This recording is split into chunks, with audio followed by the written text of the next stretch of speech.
Topic लेके आया हूं dual nature of radiation and matter में, जिसका नाम है वर्क फंक्शन। लास्ट टॉपिक में मैंने आपको बताया था कि what are the electron emissions and what are the different types of electron emissions. Now इस टॉपिक में हम लोग बात करेंगे वर्क फंक्शन।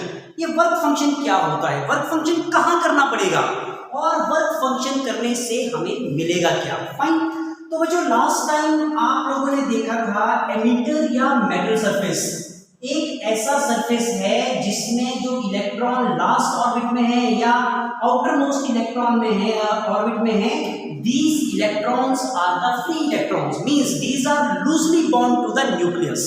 आपको करना क्या है, आपका अल्टीमेट वर्क यहाँ पे same as we did in last topic, वही काम आप यहाँ पे करेंगे। आपको अल्टीमेटली करने तो इलेक्ट्रॉन फ्री हैं, लेकिन इन इलेक्ट्रॉन को फ्री करने के लिए मेरे को क्या करना पड़ेगा, मेरे को कुछ अमाउंट ऑफ वर्क करना पड़ेगा। आउटसाइड से एनर्जी लगा के यहाँ इलेक्ट्रॉन्स के ऊपर या मेटल सरफेस के ऊपर वर्क करना पड़ेगा, और इस फिनोमिना को हम लोग क्या बोलते हैं, this phenomena is known as work function. So what is work function?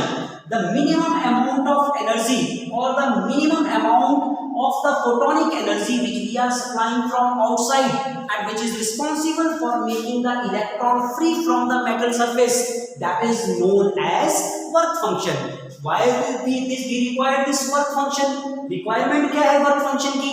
Work function की रिक्वायरमेंट ये है कि मेटल सरफेस के ऊपर जब भी आप इलेक्ट्रॉन फॉल करवाएंगे तो इलेक्ट्रॉन को वहां से फ्री करवाना, so that they are responsible for the conductivity। So see, let us suppose outside we are applying the photon on a given electron। अब बच्चे मैंने लास्ट टाइम आपको बताया था कि फोटोन होता क्या है। A photon is a packet of energy and energy of each photon is represented by E equal to h nu। Fine, अगर यहाँ पे ये फ्रीक्वेंसी थ्रेशोल्ड फ्रीक्वेंसी से ज्यादा है, थ्रेशोल्ड फ्रीक्वेंसी क्या हुई, थ्रेशोल्ड फ्रीक्वेंसी को हम लोग रिप्रेजेंट करते हैं न्यू नॉट से। ये वो मिनिमम फ्रीक्वेंसी है जो इलेक्ट्रॉन को फ्री करवाने के लिए रिस्पॉन्सिबल है। इट मींस जो न्यू ये वाली जो फ्रीक्वेंसी है हमेशा इससे ज्यादा होनी चाहिए, तभी आप इलेक्ट्रॉन को यहां से फ्री करवा पाएंगे। फाइन, तो मान लो आपके यहाँ पे ये जो फ्रीक्वेंसी है that frequency is greater than threshold frequency. तो अब मेरा स्टेप नंबर 1 क्लियर है कि ये फ्रीक्वेंसी थ्रेशोल्ड फ्रीक्वेंसी से ज्यादा है, आप इलेक्ट्रॉन को यहां से फ्री करवा सकते हैं। Suppose one photon is allowed to fall on the electron, और जैसे ही ये फोटोन इस इलेक्ट्रॉन के ऊपर फॉल करेगा, इलेक्ट्रॉन इस फोटोन से एनर्जी एक्वायर करेगा। इलेक्ट्रॉन एनर्जी एक्वायर करके क्या बनेगा, अनस्टेबल। पता है आप लोगों को, जैसे ही इलेक्ट्रॉन एनर्जी एक्वायर करता है अनस्टेबल हो जाता है। अनस्टेबल होगा तो यहां से मूव कर जाएगा। Why? Because these electrons are loosely bound to the nucleus. तो वो अपने बॉन्ड को ब्रेक करेंगे, और ब्रेक करने के बाद इस इलेक्ट्रॉन को freely they can throw anywhere outside, means electron यहां से क्या हो गया, फ्री हो गया। अब बच्चे ये फ्री इलेक्ट्रॉन रिस्पॉन्सिबल है किसके लिए, कंडक्टिविटी के लिए। फाइन, तो ये जो प्रोसेस मैंने करा यहाँ पे सिर्फ इलेक्ट्रॉन को फ्री करना, इस प्रोसेस को बोला जाता है work function. Right, so it is the minimum amount of energy which is required by the electron to leave the metal surface, that is known as work function। Fine, so this is the process by which we can show the work function। Question number 2, अब ये work function depend किस पे करेगा बच्चों? Work function depend करता है number 1, कौन सा मेटल सरफेस आपने यूज करा, the type of the metal surface.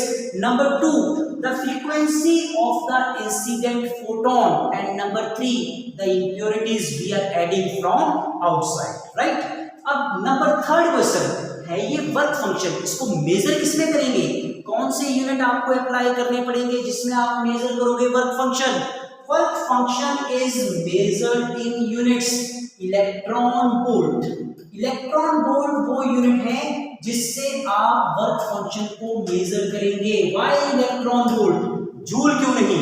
Electron volt इसलिए क्योंकि आपने एनर्जी अप्लाई करी और इलेक्ट्रॉन को फ्री करा, that's why the units initially known as electron volt. Now let us define one electron volt. आप जब वन इलेक्ट्रॉन वोल्ट डिफाइन करेंगे, इट मींस एक इलेक्ट्रॉन को आप लोग एक्सेलरेट करेंगे through a potential difference of 1 volt. अब आप लोगों को पता है what I mean by one electron, it means 1.6 into 10 raised to power minus 19 coulomb multiplied by 1 volt, and again it is written as 1.6 into 10 raised to power minus 19, this is coulomb volt। 10th class में बच्चों आप लोगों ने study करा था what this coulomb volt equal to, so this is 1.6 into 10 raised to power minus 19 joule। So this is the way by which we can show what the work function is and how we can measure the work function, and this is the value of 1 electron volt। It means electron volt is same a kind of energy or the work, because it is always measured in terms of joule।